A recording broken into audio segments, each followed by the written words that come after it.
Good evening. I have recently returned from the Horn, if you'll pardon the expression, of Africa, where Gervais, that's my husband by marriage, and I have been missionaries for the past 12 years or so. When we were first married, Gervais had a little church right up in the far northwest of Scotland. But it was extremely cold there, and my husband's stipend was very small. So we opted to become missionaries, and I must say the warm climate seems to suit him better. All our time in Africa has been spent living and working among the Ouagadougou tribe. They are pygmies, you know, no more than 4 feet or so high, and often I would see them wandering naked through the long-stemmed thistledown with great broad grins on their faces, giggling with each other as if something had tickled their fancy. The name of their village, Ouagadougou, comes from their own language, which, roughly translated, means turn left at the cesspool and mind where you put your feet.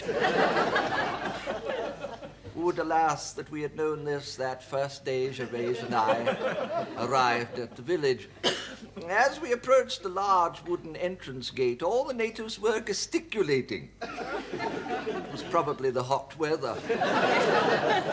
And then they started waving at us and shouting, "Woolamooga, Woolamooga!" Taking this to be some sort of greeting, Gervais and I hurried through the gate and found ourselves up to here in Woolamooga.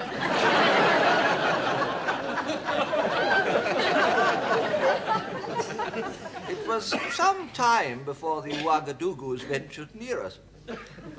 Although they did very kindly offer us a little hut to sleep in, just downwind of them. When we eventually made contact, the witch doctor, a charming man, taught us how to use the damn soras when entering or leaving the village through the wooden gate. The damn soras turned out to be a rather large pair of old wellies, and incidentally it was Gervais, ever ready with a statistic, who pointed out that the wellies were 27 inches high and the witch doctor's inside leg measurement was 22.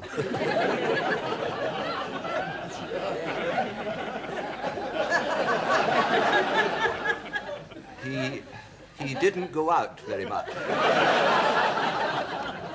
It was probably he, too, who gave them the name of damn soras.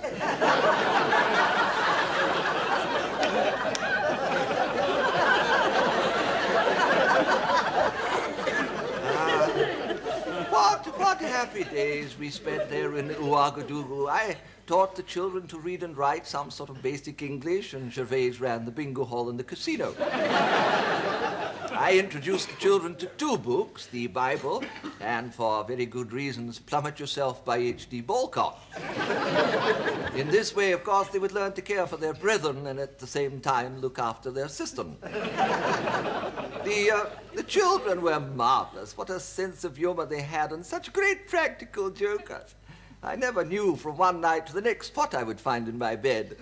A snake, a scorpion, a tarantula. One night I actually found Gervais. I think the rascals must have put something in his tea. School, of course, was always out of doors. I would wear a wide, cool skirt and blouse, and the boys, nothing at all. And let me tell you, I have never... We all learned... We all learned a great deal from each other. And when we got thirsty, I would say to the boys, "Now, up tree you, get coconut." And laughing, they'd reply, "No, up tree us, up you." And so, of course, I'd have to climb the tree, and the boys would stand underneath laughing as they looked up at me. Ah, those dear boys, some of them must be 18 or 19 now, and I can hardly wait to see how they've grown. Gervais,